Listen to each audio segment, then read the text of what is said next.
আসসালামু আলাইকুম। প্রিয় দর্শক, অন্য মঞ্চের আলাপচারিতায় আপনাদের সকলকে আমন্ত্রণ জানাচ্ছি। প্রিয় দর্শক, আপনারা জানেন দেশে এই মুহূর্তে নির্বাচনই মূল ইস্যু। কিন্তু নির্বাচনের আগে যে বিষয়গুলো নিয়ে আলোচনা হয় সেরকম কিছু ঘটনা কিন্তু ঘটছে।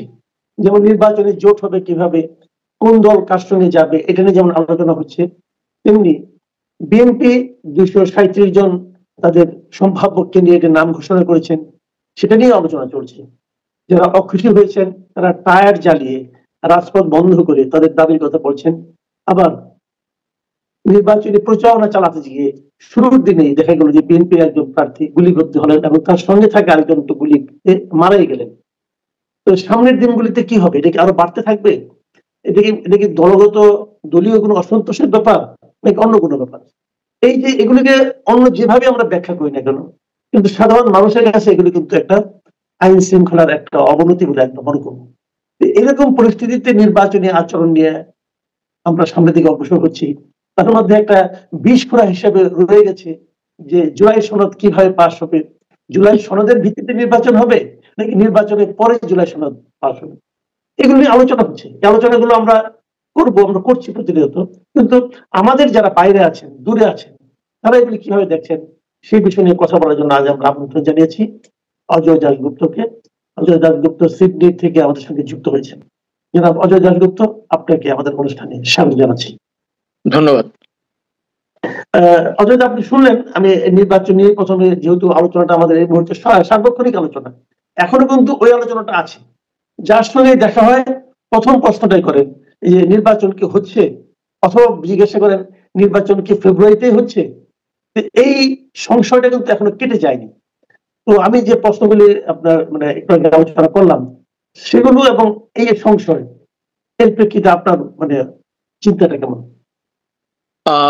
প্রথমে আমি একটা কথা বলি আপনাকে, নির্বাচন ফেব্রুয়ারিতে হচ্ছে কি না এটা অত্যন্ত ভ্যালিড একটা প্রশ্ন। কারণ আপনার এখনো গণভোটের মূলা ঝুলে আছে, আরো নানা ধরনের ফ্যাক্টর আছে যেগুলি আমরা প্রায়ই আলাপ করি। এখন আপনি যেটা বললেন শুরুটা ওখান থেকে করি, যে নির্বাচনে বিএনপি তাদের প্রার্থী তালিকা প্রকাশ করেছে। এখন বিএনপির যে প্রত্যাশা শুরুর দিকে ছিল সেই প্রত্যাশা ধীরে ধীরে কিন্তু অস্তমিত হতে শুরু করেছে। খেয়াল করবেন যে তারেক রহমান কিন্তু আসতে পারেনি, যেটা ধারণা করা হয়েছিল যে কোটি মানুষ তাকে এয়ারপোর্ট থেকে নিয়ে যাবে এবং আপনার একটা বিরচিত সংবর্ধনা পাবে। কিন্তু শেষ পর্যন্ত দেখা গেল কি, যে এখন পর্যন্ত খালেদা জিয়ার উপর নির্ভর করেই বিএনপিকে এগোতে হচ্ছে এবং খালেদা জিয়াকে সামনে রেখেই বিএনপি এই নির্বাচনটা করতে চাচ্ছে, যেটা স্ট্র্যাটেজিক্যালি আমি মনে করি ঠিক আছে, কৌশলগতভাবে ঠিক আছে। এই কারণে আমরা যদি নিরপেক্ষভাবে কথা বলি, আপনার বিগত সরকারের আমলে খালেদা জিয়াকে যথেষ্ট হিউমিলিট করা হয়েছে এবং তাকে অনেক শাস্তি দেওয়া হয়েছে। তার প্রতি মানুষের একটা সিম্পেথি আছে এবং তার তো একটা ধরনের প্রভাব আছেই। এখন সেটার সাথে যদি সিম্পেথি যোগ হয় তাহলে বিএনপির জন্য সেটা তো সোনায় সোহাগা। কিন্তু আপনি যেটা বললেন শুরুতেই দেখা যাচ্ছে যে রক্তারক্তি শুরু হয়ে গেছে। চট্টগ্রাম আপনি ৮ আসনের কথা বললেন, আমার অত্যন্ত পরিচিত এলাকা এবং ওই এলাকার ভোটারদের সম্পর্কে আমার একটা সম্যক ধারণা আছে। আমরা চট্টগ্রাম ৯ আসনের ভোটার দেশে থাকলে আমাদের পাশের আসন এটি এবং আমার শ্বশুরবাড়িও ওইখানে। তো আমরা যেটা জানি যে এই চট্টগ্রাম ৮ আসনে কিন্তু জয়লাভ করাটা আসলে কিছুটা ডিফিকাল্ট এই কারণে যে ওখানে নানা তরিকার লোক আছে। একটা জিনিস আপনাকে আমাদেরকে একটু মনে রাখতে হবে, বাংলাদেশের জাতীয় নির্বাচন থেকে আঞ্চলিক নির্বাচন মূলত দুইটি বিষয়ের উপর নির্ভর করে। একটি হচ্ছে প্রার্থী, আর একটা হচ্ছে এলাকার জনসাধারণের যে মনোভাব তার উপর নির্ভর করে। আমি তাহলে একটা ছোট্ট উদাহরণ আপনাকে দিই। ডক্টর কামাল হোসেনের বাজেয়াপ্ত হতো জামানত, তাই না? কিন্তু হাজী সেলিম তো জিতে আসছে। এখন আপনি যদি এই দুইজনকে পাশাপাশি দাঁড় করান তাহলে তো হবে না, কারণ জন ইচ্ছার প্রতিফলন, এখন জনগণের ইচ্ছার প্রতিফলনটাকে সম্মান করতেই হবে। কিন্তু কোন জনগণ, এটাও তো আপনাকে বিবেচনায় রাখতে হবে। কারা আমাদের জনগণ, কি তাদের আপনার ডেভেলপমেন্ট অফ মোরালিটি, কি তাদের পলিটিক্যাল ইস্যু। তারা এখন ধরেন যে জায়গায় মারামারিটা হয়েছে, আমি এখন পর্যন্ত ঘটনাটা পরিষ্কার না বুঝলেও এটা বলতে পারি যে এটা একটি অভ্যন্তরীণ কোন্দল হবার সম্ভাবনা আছে এবং ডেফিনেটলি এর সুযোগটা নিবে এই যে নাবালক দল এনসিপি এবং অন্যান্যরা। ডেফিনেটলি তারা এই সুযোগটা নিবে এবং কারণ তাদের এখন আপাতত মূল টার্গেট হয়ে আছে বিএনপি। কিন্তু আপনি যে কথা বলছিলেন, এটা একটা প্রশাসনিক ব্যর্থতা। আপনার প্রচারণার শুরুতেই এরকম একটা হোঁচট খাওয়া, এবং এই হোঁচটটা বাংলাদেশের অন্যান্য অঞ্চলে কি প্রভাব ফেলবে, এইটা আসলে আমার মনে হয় প্রশাসনের বিবেচনায় রাখা উচিত। এবং বিএনপি যেটা মনে করছে মাসুদ ভাই, যে ভোটে দাঁড়ালেই পার হয়ে যাব, হ্যাঁ হয়তো মানুষের ভোটে পার হওয়ার সম্ভাবনা আছে। বিশেষ করে যদি আওয়ামী লীগ ভোটে না দাঁড়ায়, তাহলে নানা ধরনের ইকুয়েশনে বিএনপির সম্ভাবনা প্রবল। কিন্তু এই ব্যাপারটাকে কি সহজ করে রাখবে যারা এখন এখন সরকারি দলে আছে বা প্রচ্ছন্নভাবে সরকার চালাচ্ছে? তারা তো এটা সহজ হতে দিবে না, তারা এটা সহজ হতে দিবে না। এবং সহজ হতে না দেওয়ার একটা লক্ষণ আমরা ইতিমধ্যে দেখেছি চট্টগ্রাম ৮ আসনে। এবং আপনি নিশ্চিত থাকেন এই ধরনের বহু ঘটনা ঘটবে। এবং আরেকটা বিষয় হচ্ছে, গত ১ বছরে বিএনপির যে সশস্ত্র রূপটা আমরা দেখেছি, অথবা বিএনপির নামে যে সশস্ত্র আপনার যেই কাণ্ড কীর্তনগুলো আমরা দেখেছি, কর্মকাণ্ডগুলো, সেগুলোকে আসলে এক ধরনের মানুষ তো ক্ষেপে আছে। আমাদের দেশে মানুষ ক্ষেপতে কিন্তু বেশি সময় লাগে না। হ্যাঁ, তো মানুষ কিন্তু এই নেগেটিভিটির দিকে ক্ষেপে আছে, এবং এইটারও একটা প্রতিশোধ কিন্তু বিএনপির উপর তারা নিতে চাইবে। আমি এখনো বলছি যে জনগণের ভোট যদি হয়, আওয়ামী লীগ যদি ভোটে না দাঁড়ায়, তাহলে হয়তো বিএনপির প্রবল সম্ভাবনা আছে।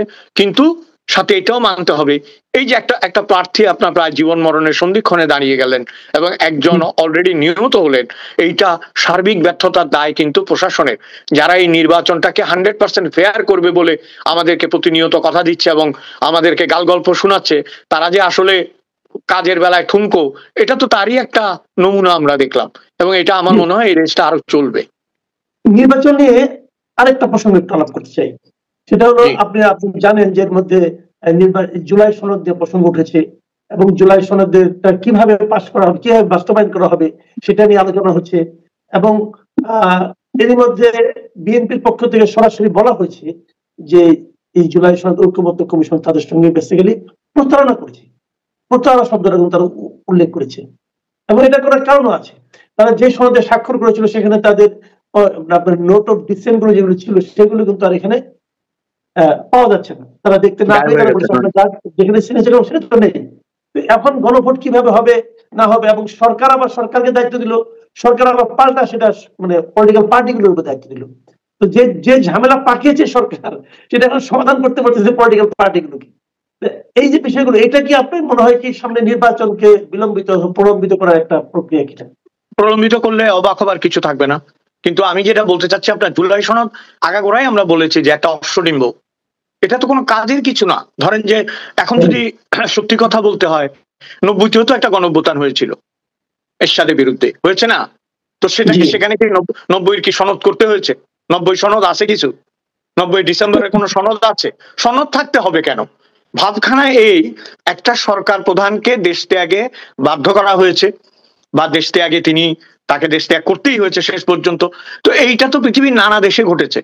খেয়াল করবেন আপনি, পৃথিবীর বহু দেশে রাষ্ট্রপ্রধান, সরকার প্রধান, এমনকি সম্রাট মানে তো মানে নেক্সট টু দ্য গড, তারপরে ধরেন রাজা, বাদশাহ, এরাও পালিয়ে গেছে, ধর্মীয় নেতারাও পালিয়ে গেছে। কিন্তু তার মানে কি এই যে খোল নলচে সব পাল্টে দিতে হবে? আর সবচেয়ে বড় কথা হচ্ছে, জুলাই সনদ নিয়ে এখন আমরা কথা বলছি, জুলাই সনদের মূল আব্বা আব্বা তো চলে গেছে আমেরিকা। আব্বা তো সন্তানকে এতিম রেখে চলে গেছে। হ্যাঁ, গেছেন, এবং তার সঙ্গে আপনার ওনার যে সহকারী ছিলেন নাকি মনির হায়দার, সিনিয়র সচিব পদমর্যাদার, উনি আরো আগে চলে গেছেন। তো এই চলে যাওয়ার পিছনে দুইটা কারণ থাকতে পারে না? একটা কারণ হতে পারে যে তারা বুঝে গেছে যে তাদের চলে যেতে হবে। হ্যাঁ, এইটা একটা। আরেকটা হচ্ছে যে আমার যা পাওয়ার, আমার যা করার আমি করেছি, এবার যাও তুমি এটা নিয়ে মুড়ি খাও, বসে বসে মুড়ি খাও পুরা জাতি। একটা কথা হলো কি জানেন, আলী রিয়াজ মানে আই এম সো লাকি, এখন নিজেকে অনেক লাকি মনে হয়। তা একবার উনি সিডনি এসেছিলেন, দেখা হওয়ার কথা ছিল, তখন মনে হয়েছিল আনফরচুনেটলি দেখা হয় নাই। এখন মনে হচ্ছে মোস্ট ফরচুনেটলি তার সাথে দেখাটা হয় নাই, সৌভাগ্য যে দেখাটা হয় নাই। হ্যাঁ, কারণ একটা জিনিস কি জানেন তো, মানে বিষয় আছে, আপনি অন্য যে কোনো বিষয়ে অধ্যাপনা বা জ্ঞানী হলে আপনি যে আমাদের দেশ চালাতে পারবেন এরকম কোনো গ্যারান্টি নেই কিন্তু।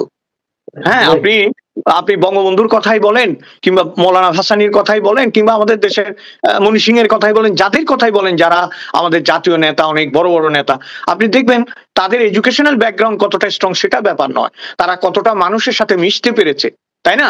সেরকম হলে তো প্রত্যেকটা ঢাকা বিশ্ববিদ্যালয়ের ভাইস চ্যান্সেলরকে 5 বছর পর পর রাষ্ট্রপতি করা উচিত, তাই না? ওরা তো সবচেয়ে বেশি শিক্ষিত, কিন্তু সেটা তো হবার নয়। এই ভদ্রলোক, আমার যেটা ধারণা, আমি জানি না, এখানে তো অনেক ধরনের কথাবার্তা রটে, ডিপ স্টেটের যে ব্যাপার, পে রোলে নাম থাকার যে ব্যাপার, আমেরিকার পে রোলে নাম আছে, এটা তো চমকে ওঠার মতো একটা ঘটনা, তাই না? এবং এটা তো সাংঘাতিক একটা ঘটনা যে আমি আপনার হয়ে কাজ করি, কিন্তু আরেকটা দেশের পে রোলে আমার নাম আছে।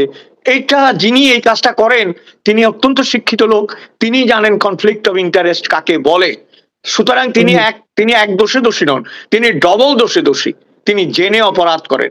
এই ভদ্রলোক সম্পর্কে আমার যেটা অবজারভেশন সেটা হচ্ছে যে he was trying to do some damage, কিছু ড্যামেজ করতে চেয়েছে আমাদের সংবিধান এবং আমাদের জাতীয়তার, আমাদের মুক্তিযুদ্ধের। সেই ড্যামেজের যে অংশটা তিনি পেরেছেন ওইটা করে দিয়ে তিনি চলে গেছেন। এই জন্য আমি বললাম যে আব্বা চলে গেছে, কারণ এটা আব্বার চিন্তা প্রসূত। হ্যাঁ, এখন প্রশ্ন হচ্ছে এইটাকে সামনে কিভাবে এগিয়ে নেবে। যেমন ধরেন, আপনি খেয়াল করবেন যে কোনো কিছু ছাড়াই আমরা এই বৈজ্ঞানিক সমাজতন্ত্র, শেষ পর্যন্ত দেখা গেল যে বৈজ্ঞানিক তো নাই, সমাজতন্ত্র পালিয়ে গেল, বুঝছেন? তো এই ভেগগুলি, এই টার্মগুলি, এগুলি খুবই খারাপ। জুলাই সনদ টার্মটা আমার কাছে মনে হচ্ছে ইটস ফেক, এটা একটা ভুয়া জিনিস। আমি দায়িত্ব নিয়ে বলতে পারি এটা একটা ভুয়া জিনিস। এবং কিছু, আচ্ছা আপনি একটা কথা মনে করেন তো, কি বলেছিল জনপ্রজাতন্ত্রী বাংলাদেশ।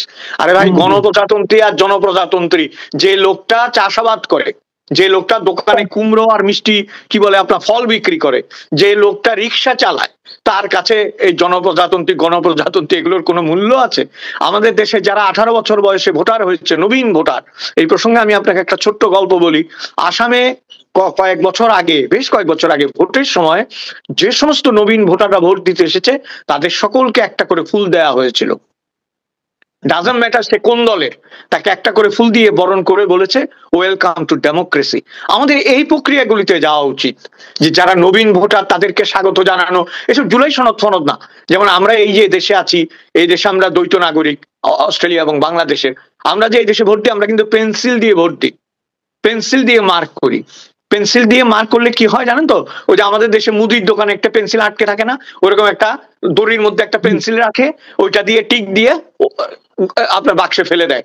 এবং আরেকটা জিনিস দেখেন, আমি আগেও বলেছিলাম এই কথাটা, 1 থেকে 8 নাম্বার পর্যন্ত যত ক্যান্ডিডেট আছে সবাইকে আপনার ভোট দিতে হবে, নাহলে কিন্তু আপনি ওই ভোটটা বাতিল হয়ে যাবে। কিন্তু আপনি প্রায়োরিটি দিবেন কিভাবে? যে আপনি আওয়ামী লীগকে 1 নম্বরে দেন, বা বিএনপিকে 1 নম্বরে দেন, 2 নম্বরে কমিউনিস্ট পার্টিকে দেন, 8 নম্বরে জামাতকে দেন।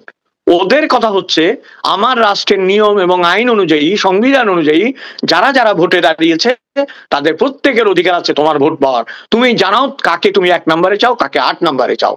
এই যখন গণতন্ত্রের কথা উঠলোই, আমরা কিন্তু আরেকটা গণতন্ত্র দেখলাম, গতকালকে দেখলাম আমরা, যে নিউ ইয়র্ক শহরে, বিশ্বের সবচেয়ে গুরুত্বপূর্ণ শহর, যেটা বিভিন্ন দেশের লোক সেখানে থাকেন, সেই নিউ ইয়র্ক শহর কিন্তু ওখানে একজন মেয়র নির্বাচিত হলেন, এবং উনি একদম রীতিমতো ওখানকার প্রেসিডেন্টের বিরোধিতার মুখেও কিন্তু মেয়র হয়েছেন। তো এই নিউ ইয়র্ক শহরের এই মেয়র যে মামদানি হলেন, এটা নিয়ে আপনার মূল্যায়নটা একটু শুনতে চাই। আমি আপনাকে যেটা বলতে চাই, আপনি বলেছেন যে নিউ ইয়র্ক পৃথিবীর সবচেয়ে শহর। এখানে আমি একটু মতবিরোধ করি। যেমন ধরেন, ভারতীয় ক্রিকেট দল জিতলে আমি আনন্দিত হই, আমার বিমর্ষ হওয়ার কোনো কারণ নেই। ভালো খেলে, জিতে, ঠিক আছে। কিন্তু ভারতীয় মিডিয়াগুলি এমন একটা প্রচার করে, মনে হয় পৃথিবীতে আর কোনোদিন কেউ জিতে নাই, বুঝছেন? হ্যাঁ, আমি মহিলা ক্রিকেটের কথা বলছি না, ওইটা ওয়ান্ডারফুল সেলিব্রেশন, ওইটা আমি 100% একমত।